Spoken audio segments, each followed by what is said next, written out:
2강의로 종교인 소득세하고 그 다음에 사회보험 그런 부분에 대해서 말씀을 드려보도록 하겠습니다.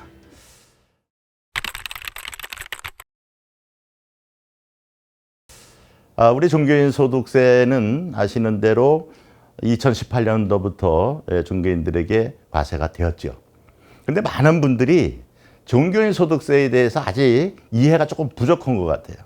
무슨 말씀이냐 하면 우리 종교인, 즉 목사님들이 본인의 교회로부터 받는 소득이 종교인 소득입니다. 그러니까 목사님이 다른 교회에서 부흥회를 하셨다든가 또 헌신 예배를 하셨다든가 이래서 그 교회로부터 받는 것은 종교인 소득이 아닙니다. 그거는 일반 기타 소득이라고 그래요. 이렇게 구분이 됩니다. 뭐 어떤 목사님은 또 이제 다른 비영리 단체나 뭐 연합 단체에서 매달 또 이렇게 봉사하시기 때문에 교통비 쪽으로 이렇게 드리면서 근로소득으로 드리는 분들도 있어요. 그러면 그런 목사님은 본교에서 받는 종교인 소득, 그 다음에 다른 교회에서 설교나 또 집회를 해서 받으시는 기타 소득, 또 그런 연합체나 비영리 단체에서 받는 근로소득, 이렇게 종류가 다릅니다. 그래서 이럴 때에는 이런 세 가지를 다 더해서 이제 다음 해 5월 말일까지 종합소득세라는 걸 신고합니다.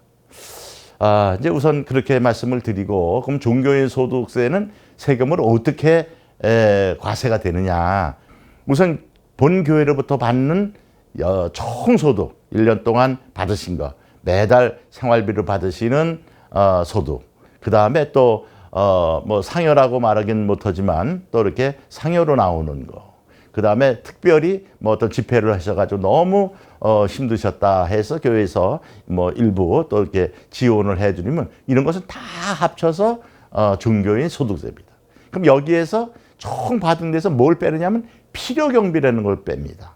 이게 필요경비라는 것은 원래 본인이 어디다 썼다, 나 이 소득을 위해서 들어간 비용이 무엇이다 하고 장부를 해서 빼도 되는데, 실질적으로 그거는 세법에만 규정되어 있지 어떻게 그걸 그 소득을 가지고 어디다 썼다고 그거를 장부를 할 수 있겠어요? 그게 없기 때문에 세법에 정해놨습니다. 그렇게 안 하신 분들은 그러면 요만큼 필요 경비 이렇게 목회를 하시면서 종교인 소득으로 얻었는데 이 정도 비용은 들어가셨을 것이다 해서 공제를 해줍니다. 2천만 원이 안 되면 경비를 80%로 인정해서 빼줍니다.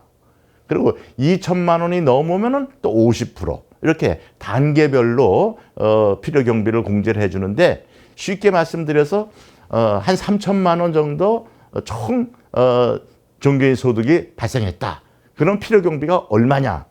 2천만 원에는 80%니까 1,600만 원이고 3천만 원에서 2천만 원을 빼니까 나머지 1,000만 원에는 50%니까 500만 원이거든요.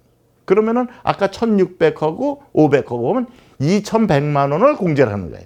그럼 3천만 원에서 필요 경비로 2,100만 원을 빼죠. 그럼 나머지 이제 900만 원에서 인적 공제, 자녀 공제, 배우자 공제, 또 자녀가 20세 미만, 또 부모님도 이제 60세 이상 되시는 분들을 150만 원씩 또 공제를 하고, 그 다음에 이제 국민연금을 가입하셨다. 그러면 국민연금 가입해서 연금 낸 것도 다 공제를 합니다. 근데 여기서 이제 많은 질문들을 하시는데, 우리 총회연금 낸 거는 안 빼주냐? 그거는 안 빼줍니다. 그리고 또 우리 이제 보험사 같은 데다가 뭐 연금 내신데 그런 건 안 빼죠. 이것은 그 공적연금만, 국민연금만 공제가 된다. 그래서 그렇게 공제를 다 하고 나면 이제 과세 표준이 얼마가 나옵니다. 그 과세 표준에다가 세율을 곱하면 이제 총 산출세액이 되지요. 총 산출세액이 되면 또 그것을 다 납부하는 것이 아니고 산출세액에서 자녀세액 공제를 합니다. 또 기부금 세액 공제를, 목사님들도 마찬가지로 헌금을 내셨기 때문에 그 헌금 낸 그걸 가지고 기부금 세액을 계산을 합니다. 근데 여기서 우리가 이제 일반 성도도 그렇고 우리 교육자님들도 그렇고 기부금 헌금을 내면 그 헌금 낸 거에 대해서 대개 10% 공제해준다 이렇게 하는데 헌금 낸 금액의 전체 10%를 내는 게 아니에요. 그래서 많은 사람들이 그 기부금 세액 공제를 받으니까 헌금 낸 것을 영수증을 많이 받아가면 세액 공제가 많이 이루어지는 걸로 생각이 되는데 그런 것이 아니고 아까 총 그 종교인 소득에서 필요 경비를 뺀 나머지 그 금액에서 10%를 가지고 한도액을 계산해서 한도액에서 또 15%를 이렇게 세액으로 공제해 주는 제도입니다. 그러니까 아무리 많이 가져도 한도액만큼만 해주고 나머지는 해주지 않는데 그럼 뭐 어떻게 하냐?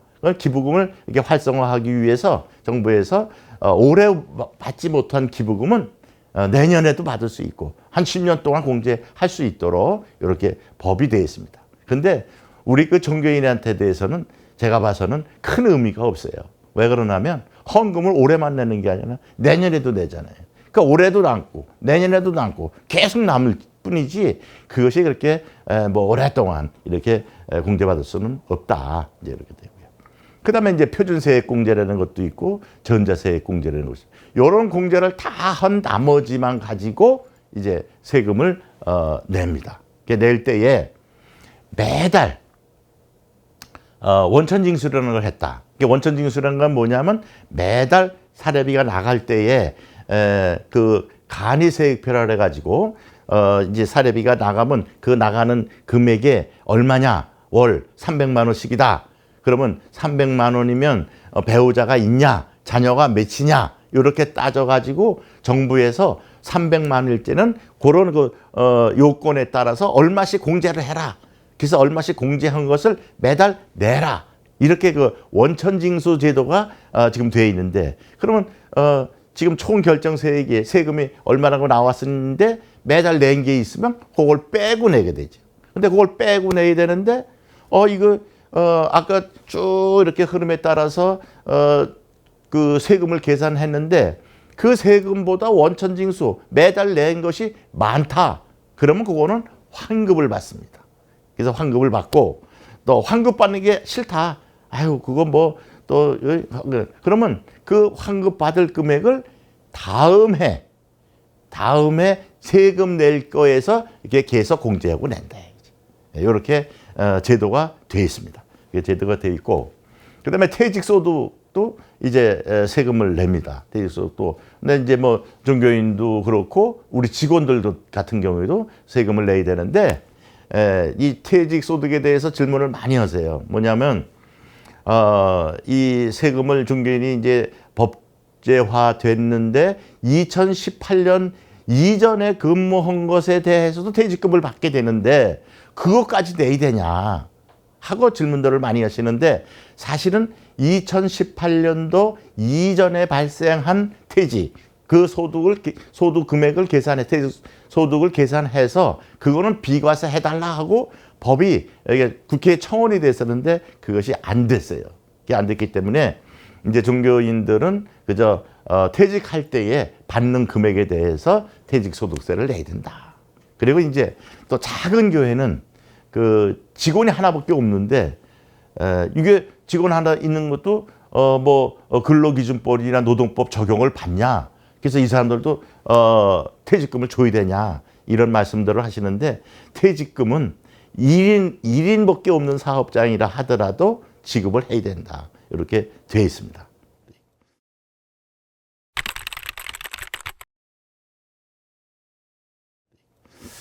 그 다음에 이제 우리가 예산에 또 이제 편성해야 할 것이 사회보장보험료. 우리 종교인은 그 건강보험료는 내야 됩니다. 그게 건강보험료가 직장보험이라는 게 있고 지역보험이라는 게 있고 이렇습니다. 그 두 가지로 나눠져 있는데 우선 건강보험료는 계산이 되면 어떤 직장보험 같은 경우에는 본인이 50%를 내고 그 다음에 교회에서 50%를 내야 된다. 그 보험료를 이렇게 규정이 되어 있습니다. 그래서 우리가 이제 보험료 같은 것도 교회에서 예산을 세우면 항목을 하나 만드셔야 돼요.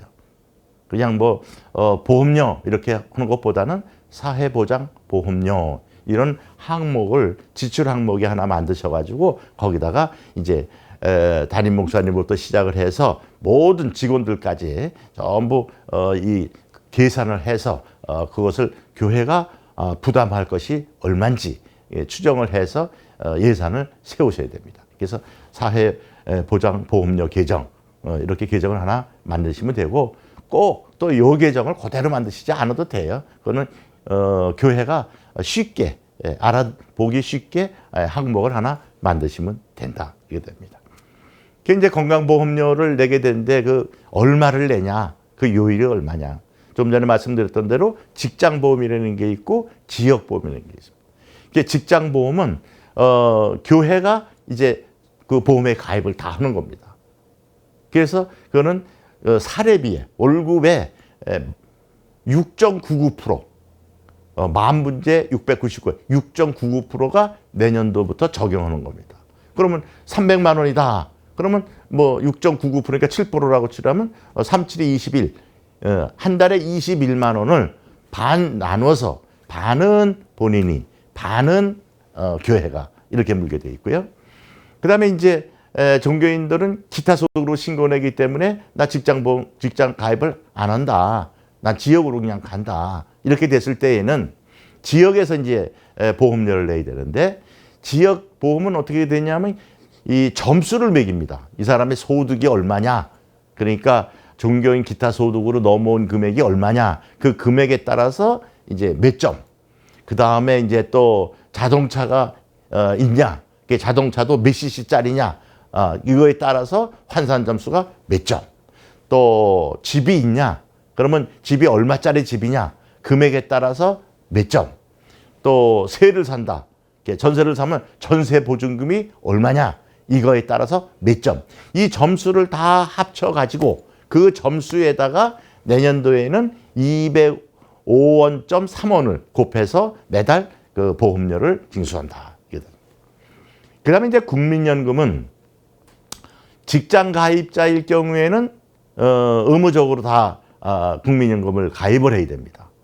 그리고 지역 가입자일 경우에는 본인이 선택하게 돼 있어요.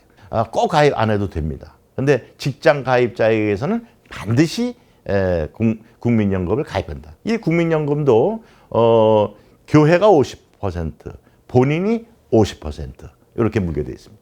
이렇게 돼 있고 요일은 그러면 얼마를 묻느냐? 그 사례비 받는 금액의 9%입니다. 이게 적지 않은 금액이에요. 그래서 우리 교단 같은 경우에는 총회연금하고 이것까지 합치면 우리 연금 부담액이 이렇게 적은 금액은 아닙니다. 그러니까 이것도 항목을 정하시는 거예요. 이 항목을 정해서 그 뭐 사회보장보험료라든가 뭐 또 교회가 이렇게 쉽게 이해할 수 있는 그런 과목을 하나 만드셔가지고 그 항목을 예산을 거기다가 세워놓으시면 됩니다. 이 강의에서는 우리 종교인 소득세 또 사회보장보험에 대한 말씀을 드렸습니다. 이제 3강에서는 예비비 또 우리 총회 회계 기준이라든가 회계에 관한 말씀을 드리도록 하겠습니다.